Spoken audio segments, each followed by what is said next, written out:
Namaskar everyone. I think we should start now, and whoever is to join will continue to join our talk.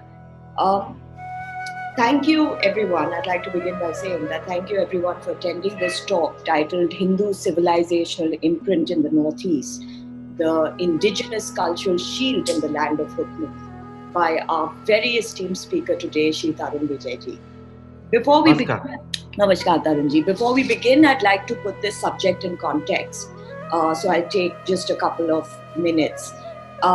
I, having studied the region for a decade now, as many of you may know, and therefore I can firmly say that a lot of our ancient civilizational ties, our shared history, our culture, our religion between the Northeast and the rest of India has been lost or forgotten.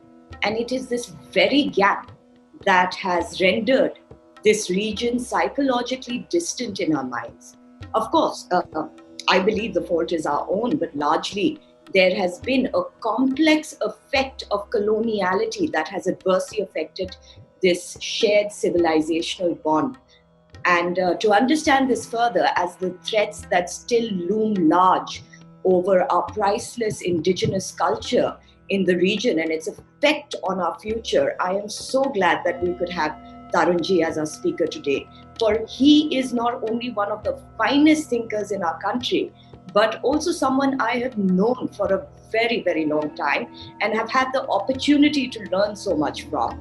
Tarunji is a former member of parliament from Uttarakhand. He has authored a staggering number of books. To be exact, 23 books in Hindi and English. And they have been translated in various languages, in Marathi, in Gujarati, in Tamil, so on and so forth. His writings and his work is largely based on understanding the Hindu civilizational memory. He has also tirelessly worked amongst tribal communities as a pracharak and is also president of SIGN, Students and Youth for the Northeast. But before we start today, I would like to inform you of our format. Tarunji will address us for about 30 minutes, after which we will have a question and answer session. You can send your questions in the chat box and I will ask them on your behalf, time permitting. Also, everyone will be put on mute during the duration of the entire talk. And with that out of the way, I'd like to invite Tarunji. On to you, Tarunji. Thank you. Thank you for Daily Thinkers Dialogue and Legal Rights, especially Rami Desai. Thank you very much for giving me this privilege and honor to share my views on Northeast, which is one of my most favorite subjects. I've been working for the Northeast, in the Northeast for the last 17, 18 years. And one of the major humble contributions for me is that I had helped about 2,700 students from 8 states to get proper education from Northeast, from all the states: Arunachal, Manipur, Mizoram, Meghalaya, Tripura, Assam, Sikkim. And since my days in Panchajanya, where I was editor, and Northeast was one of the major issues for us in Panchajanya also. Then I was a parliamentarian, and as a parliamentarian, I have been raising the issues of Northeast in many ways. In fact, once this honorable speaker had to comment that it looks that you represent more Northeast than Uttarakhand. So it's a Himalaya. The Himalayan range that has always attracted me as a Shakti and as a humble devotee of Ma and Ma Nanda of Uttarakhand. The Northeast has always been a blessing for me. Northeast is 3.76% of India's population. It's 45 million plus people there. One of the most wonderful places, amazing, incredible India that you see anywhere in any part of the country is Northeast. Any state, Sikkim, Meghalaya, Manipur, Tripura, the grand lakes, mountains, forests, people, their culture, a vibgyor of the faiths, especially the indigenous faith of the tribal people. And the best part is that they are highly brilliant, very brave, very courageous, very intelligent, very brilliant, and innocent people. That's the reason that in many parts, most of the Indian rest of the country, you find that the northeastern youngsters, boys and girls, they are shining and they are holding very high positions, especially in hospitality area, in medical area, in engineering, in education. I'm from Dehradun, and in Dehradun, you will see more than 2.5 lakh, 250,000 students, young students, boys and girls. They come from the remotest parts of Northeast. So much that one-way journey often takes from Dehradun 7 to 8 days for them to reach. They have to cross river. There is no bus service. After crossing the river, they have to the journey through bus. Then they have to take another bus, then tempos, and then finally Dibrugarh. From Dibrugarh to Delhi train, and from Delhi to Kanpur or Delhi to Dehradun, they reach their educational institutions.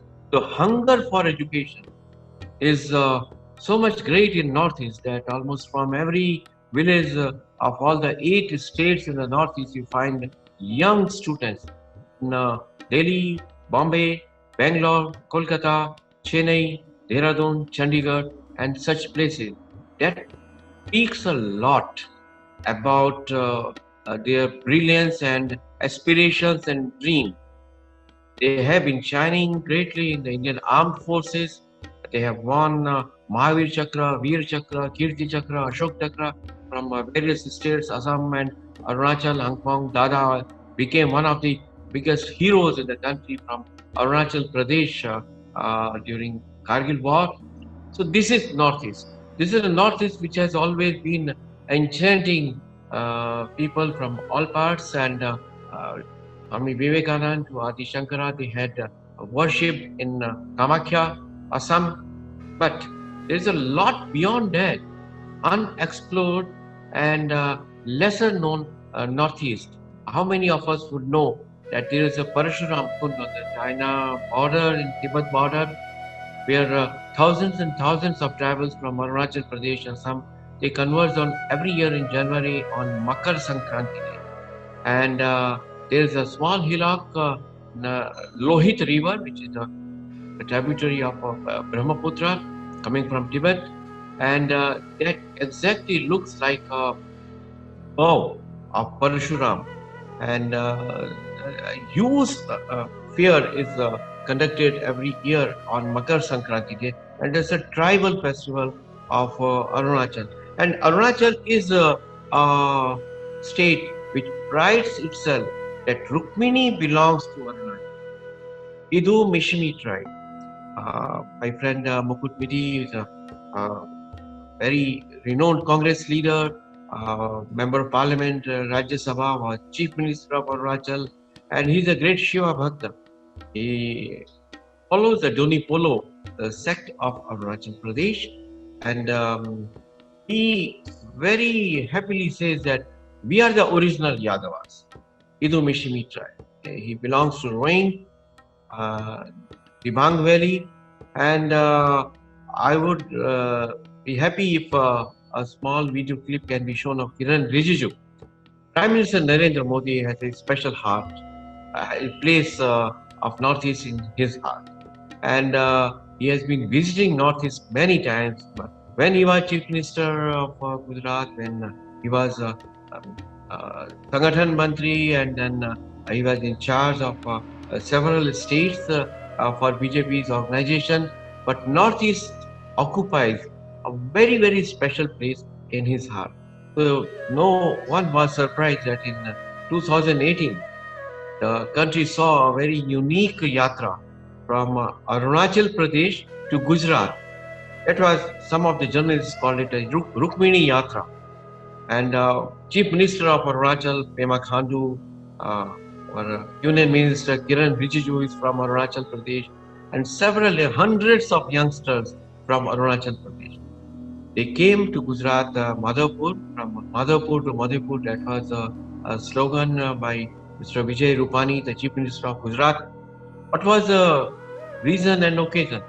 Reason was they wanted to connect Rukmini from Arunachal with Krishna near Dwarka in Gujarat. So this is how the India's unity is nourished, has flowered over the years. But unfortunately, because India had been busy in resisting the foreign invasions, foreign invaders, fighting with them, trying to protect its culture and its people from the invaders, so not much attention could be given to the northeastern region. So this is how in 2018 this was a huge festival, and connecting Arunachal Pradesh with Gujarat. This is one very small example, but Rukmini is uh, everywhere. Rukmini is in Manipur also, and they very proudly say that if Arunachal celebrates at Bhishmak Nagar, and you find the ruins of Bhishmak Nagar, that's a archaeological survey of India's protected national monument in Arunachal Pradesh, and the story goes connects Rukmini um, to Bhishmak Nagar, but Manipur also has a Rukmini story and legend. And Govindji's temple is a huge temple, and they celebrate Rukmini. They celebrate Rukmini's story and how Krishna came here and married Rukmini and took her to Dwarka, Gujarat. This is how the stories have connected various parts of the country with each other, and this unity has been expressed in the word Bharatvarsha, the word India. People say that where was India? India was created as a state by the British. But where did Columbus want to go? He didn't want to go to Murshidabad. He didn't want to go to Punjab. He didn't want to go to Assam or Tamil area. He wanted to go to India. And where was that India?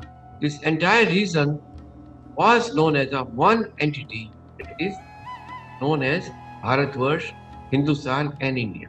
This India and this Hindustan and this Bharatvarsh is beautifully expressed in every single inch of Northeast.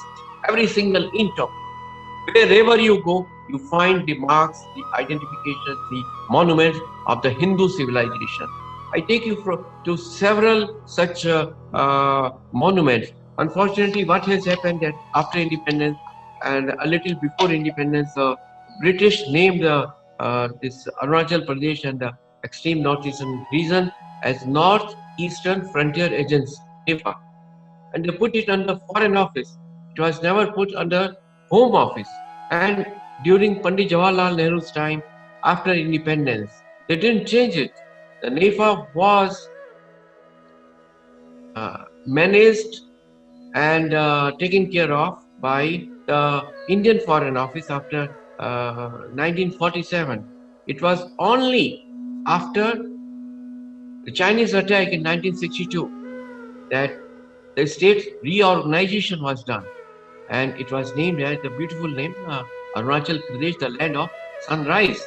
So this is how we have been looking at Northeast after independence. Not much attention was given to this area.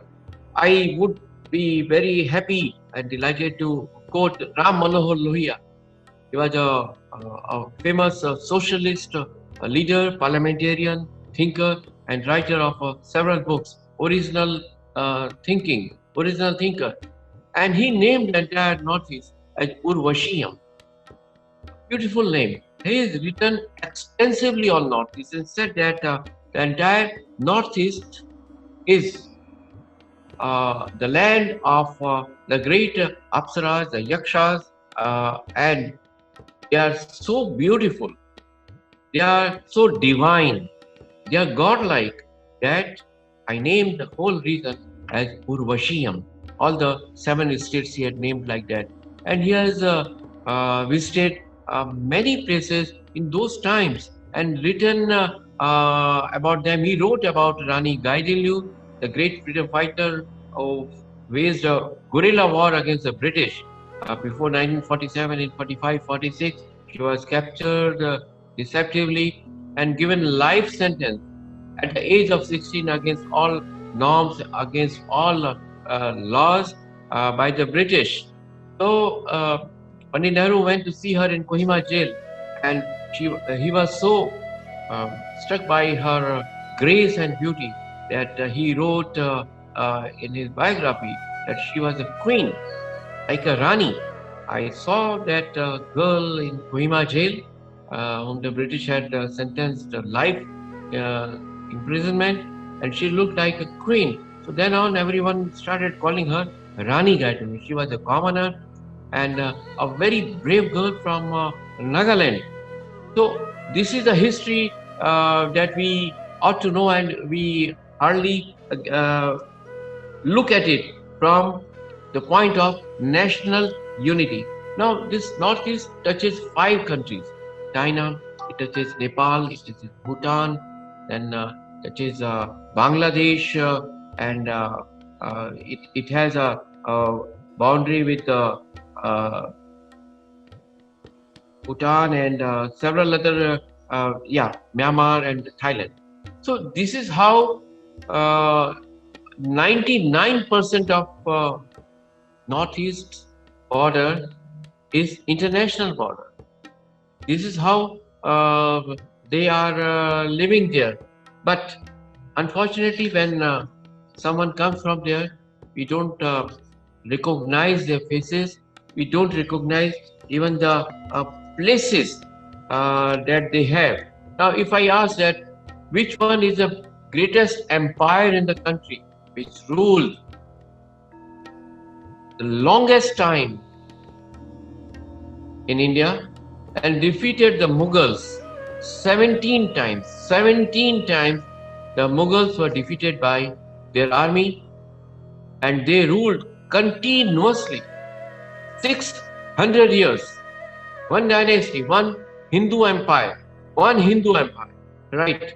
Rachit Agrawal ji has said that's a home dynasty. But how many of us here know about it? We know Babur, Shah Jahan, Jahangir, Aurangzeb, Akbar. We know their daughter-in-laws. We know their son-in-laws. We know about their grandsons and great-grandsons. We know about where were they living and how were they fighting the Indian forces. But how many of us would even know the name of Lachit Borphukan, who was the greatest general of the Ahoms, who defeated Mughals? Otherwise, the Mughals would have gone right up to Arunachal and in those areas up to Tawang, going up to the East Asia. So this is the problem. This is a problem that we don't want to learn about our own home, about our own national brothers, about our own blood brothers. So, friends, Ahoms ruled in that area from 13th century to 19th century, 600 years. And their palaces are there in Shivsagar. The beautiful temples that they built in Shivsagar, Shiva Dole, Durga Dole, Devi Dole, and the Maidans. They are like a World Heritage level, and some of them have been put now in the tentative list of UNESCO's World Heritage Sites. Fortunately, after Mr. Narendra Modi has taken over, the Northeast has become a focus of India's policy planning, investment, and also of cultural rejuvenation. First time after 1947, this year in 2020, Finance Minister Nirmala Sitharaman ji has put Shivsagar of Assam the greatest archaeological site in the entire Northeast, as a iconic city among the 5 iconic cities of the country. So Shivsagar has got that kind of a status. The temples are simply awesome, terrific beauty, and they are 600, 700, 800 year old. And entire campus, of temples in Shivsagar has been declared as a national monument site by the Archaeological Survey of India. But one very interesting monument is here that's called Mainams. They are also known as Indian pyramids. The Ahom kings, they buried their royals, and they built a palace kind of thing with several rooms for them, for their servants, and like a living bungalow. And it was buried under mounds, but inside is a very beautifully architectured chambers for the dead. And they have been researched by several international archaeological agencies and organizations and declared as Indian pyramids. But hardly this has been on the tourist map of the country or the international tourist map. If you go abroad and see the Indian embassies, you won't find even a mention of the Ahoms. You won't find even a mention of this kind of a wonderfully architected Shivadol, the temples of Shivsagar, and Maidans. They were so ferociously brave and uncompromising in their resolve to defeat Mughals. That there is a story that when one of the Ahom kings felt that the Mughals are coming, but the fortification is very weak. So within 24 hours, he wanted to build a wall, his fort to thwart the attack of the Mughals. His mama was found a bit napping in the thick of night. So he was so angry that he beheaded him. And he said that no, if it has to be done, it has to be done without taking any rest. And it has become a very big story to in the Assam folklore. So they were so strong in their resolve that no foreign invader should step in their territory. Many of the monuments have their cannons. One of the cannons, the biggest cannon measures 5.7 meter long. 5.7 meter long, and the circumference of one cannon is 3 meters. That is in 1668. 1668, they were fighting with these kind of cannons, and they are found in the Shivsagar area. I have spoken about Bhishmak in Arunachal Pradesh.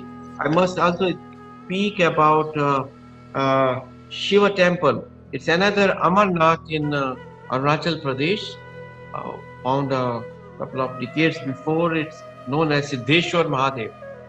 The single rock Shivalinga, and it is believed that this Shivalinga has been described in the 17th chapter of Shiva Puran. 17th chapter of Shiva Puran.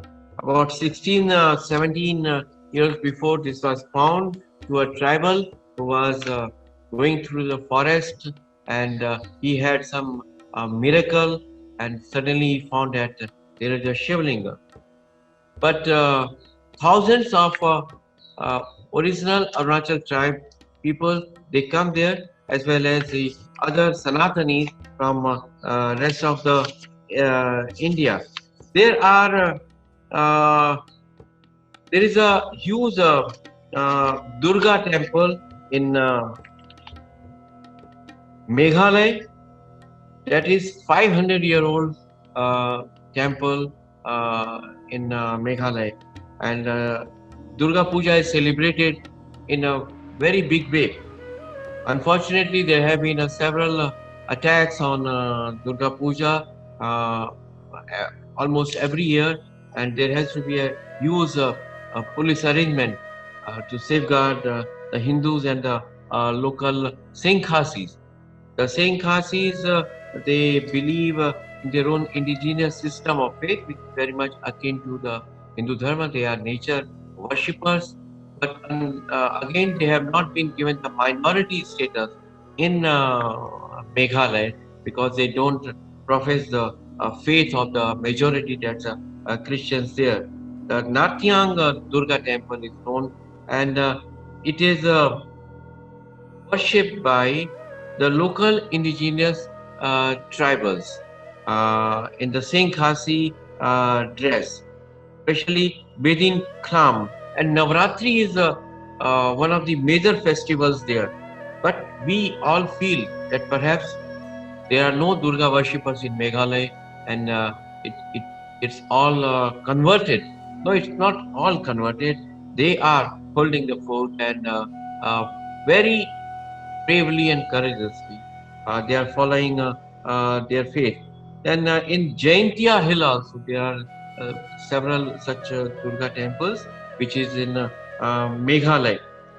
Uh, but a very important monument that has been found a couple of years that is in Tripura, Unakoti Shiva Temple. I think I have we published a calendar, and the Shiva temple was this Shiva is very unique in its um, base, and it's about 1,000 year old. This is a 8th century, 1200 year old.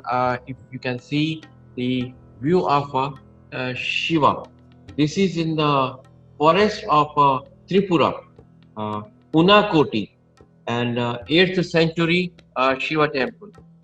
It's sculpted on a small hillock, very beautiful. There have been several Durga monuments found in on the outskirts of Mizoram and Manipur. Mizoram is also known to have its own Mizo Ramayana, which is very popular among the non-Christian tribes there, which are very small in the number now. And one part of Mizoram is inhabited by Hajong tribes. Hajongs are very staunch Hindus, and some of them are Buddhist also. But their temples, they feel that they are not safe now. There have been temples of Hajongs which are 800 to 900 year old. In Meghalaya, in Manipur, there have been 3 temples recently excavated about 4 to 5 years before, and they were found to be 1,200 to 1,400 year old in Manipur. So it demolishes the theory that just 400 years back, the Vaishnavas came from Assam and converted the indigenous tribes of Manipur into Vaishnavism, and hence the Govindji temple, and they were known as Hindus. No, sir. In fact, they are the original Durga worshippers in that region. And if there are the stories of Arjuna, there are the stories of Krishna, there are stories of Rukmani in several parts of Northeast, and with the passion, with the love, with the respect, with the kind of a devotion that they tell these stories as a village folklore. This cannot be an imposed idea of culture imposition. This is the original thing. So, friends, not only this, but the other parts in Nagaland. If you happen to be in Nagaland, if you see the map of Nagaland, is Kohima, and Kohima was one of the biggest centers of Kali worship. I spoke about Rani Gaidinlu, who fought against the British, and she was a worshipper of Ma Kali. And near Kohima, there are caves where the Kali worship uh, had been happening, and Rani Gaidinlu was a Kali worshipper. She said that I'm Naga and I'm a Hindu. He was given Padma Bhushan by Srimati Indira Gandhi, and a Tamrapatra, which was given to all the freedom fighters by Mrs. Gandhi, and she respected her. But Rani Gaidinlu never accepted the conversion, and her memorial is several kilometers away from Kohima. That's a Kali temple, but she became office bearer of Vishwa Hindu Parishad also. Vishwa Hindu Parishad, she was the president of that region. I met her in Vanvasi Kalyan Ashram's function in late 80s in Bhilai, and I interviewed her for the Blitz. That was one of the very premier news weekly at the time, edited by R.K. Karanjia. So this is the area where we feel that perhaps there is no any residual remnants of Hindu civilization. But when you enter Nagaland, the biggest trading city of Nagaland is Dimapur. Dimapur is named after Devi Hidimba. Now, Hidimba is worshipped there, and the area, even in the records of Archaeological Survey of India, even in the ancient records, it is the city of Hidimba. Now, Hidimba's story is very interesting. You can find it anywhere. I'm not going into it because not much time is there.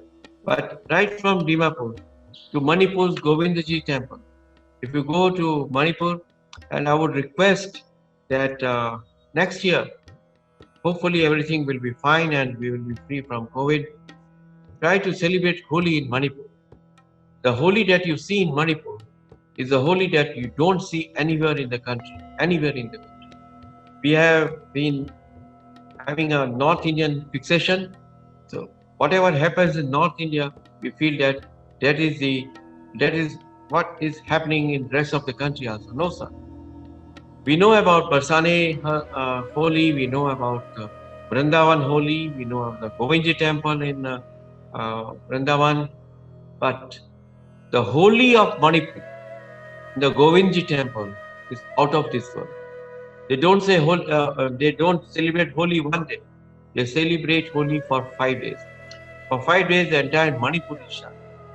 No college, no school, no shops, no market, no activity, no banks, no cinema. Only Holi. And the new attire they wear, they don't use these chemical colors. The Holi begins from the Govindji's temple. And then the groups of men and women and children, they visit their friends' homes. They play with color, only the colors which are natural colors made at home with flowers, with herbs, and then for the rest of the time there are sports competition, indigenous sports competition. The way they offer puja in the temples, it is something that every Hindu temple across the world must learn from Manipur Hindus. Must learn.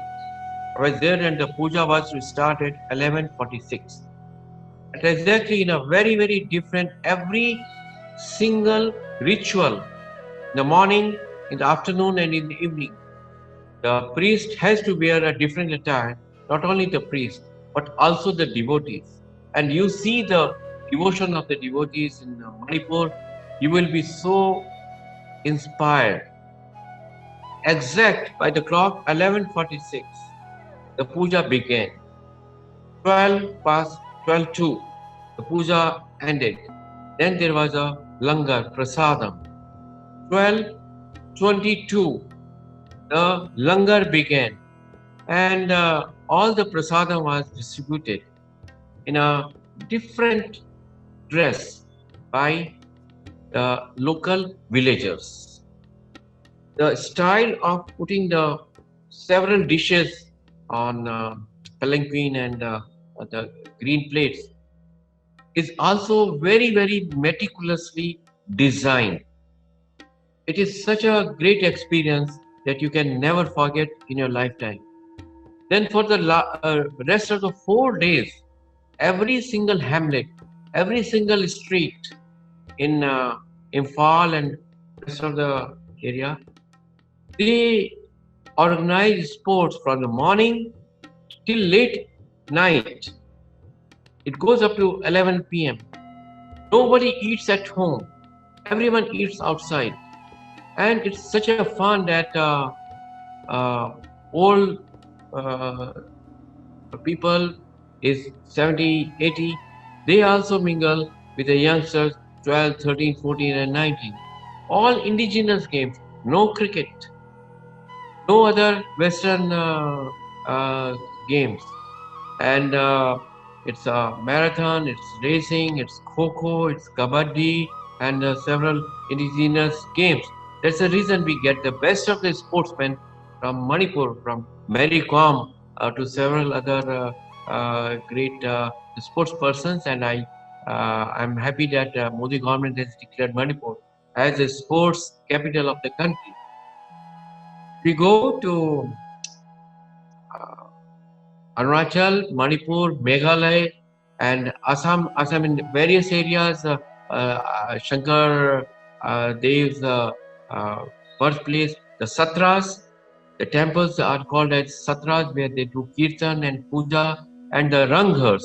Ranghars are like the Greek stadiums, where 1,000 years before, uh, Assamese kings and the local chieftains, they would watch the sports, and there was in all the districts a huge stadium, and the Ranghar was like a huge stage where the kings, queens, and the chieftains would sit and watch the sports and those events. So, friends, Northeast is really a great representation of the India's colorful cultural vibrio. We don't visit Northeast, we don't understand Northeast, we don't know the temples and the Hindu civilizational imprints in the Northeast. I'm sorry, you don't know India. Understand India, the Northeast is the key, and Northeast wakes up India every morning. Arunachal Pradesh, that the sunrise state of the country, which is very lovely name, Urvashiam. So Urvashiam invites you. It's a area that has to be explored by every one of us with love, with respect, with honor, and with the devotion in your heart or Bharat Mata. Thank you so much for giving me so much of time. I could have spoken a lot. I prepared a lot of notes, but I think if this brief talk can inspire you to know more about Northeast on your own, I'll be very happy. I'll be very happy that you know more about the land of Buddha, the land of Rukmani, the land of Krishna, the land of the warriors like Ahoms, the land of the most brilliant, intelligent, and the sports persons of the country. Thank you very much, and Vande Mataram. Thank you, Tarunji. He has sourced for us, and it's only a couple of minutes, and we'd like to show it to you. Yeah, okay. Some questions and answers. Mr. Gujarati is explaining about the background of the festival, that how Gujarat is connected with the land of Rukmini, that is Arunachal Pradesh. You can fast forward it so that when there is a dance program, that will be more interesting.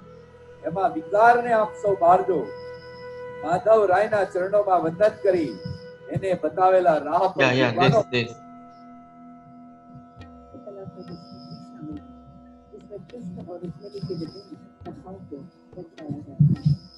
हमारा सौभाग्य है कि आज हमारे बीच उपस्थित हैं संयुक्त सचिव मंत्रालय भारत सरकार जिन्होंने इस उत्सव की प्लानिंग और इम्प्लीमेंटेशन में महत्वपूर्ण भूमिका निभाई। आज सबसे पहले हम प्रस्तुत कर रहे हैं इंडो मिश्मी जनजाति द्वारा ग्रीन टी नृत्य के साथ प्रार्थना। इसमें इस उत्सव की सफलता और विश्व शांति की प्रार्थना की गई है, जिसमें वसुधैव कुटुंबकम की परिकल्पना दी। ये सभी आपको जानकर खुशी होगी कि भीष्मक नगर अरुणाचल प्रदेश से आए हैं। Fast forward it is, I think if we can see an Arunachal dance here. Yeah, this one. This, yes.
Sandeep ji Kavishwar. Oh, he's a reservoir of all information. Sandeep ji, namaskar.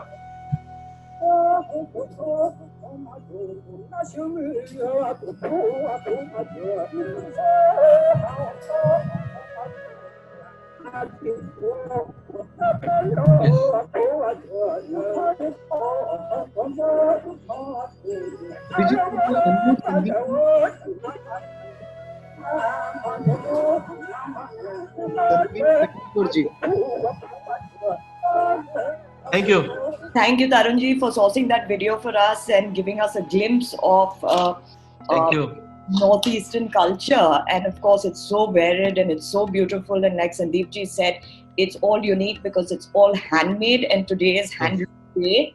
So I think we get to appreciate another, part of our shared culture. But it was an extremely enlightening session, Tarunji. And I'd like to thank you from all of us for taking us on this road towards a better understanding of what the Northeast represents to India and its contribution to our shared civilization. It truly is a unique part of our country, and it's not only rich in resources, but I believe in history, culture, heritage. And let's not forget, it's also extremely strategically significant and a key frontier gateway to Southeast Asia as well as to the Indo-Pacific engagement. And, connected to this, Tarun ji, I have a few questions for you that have come in from our viewers.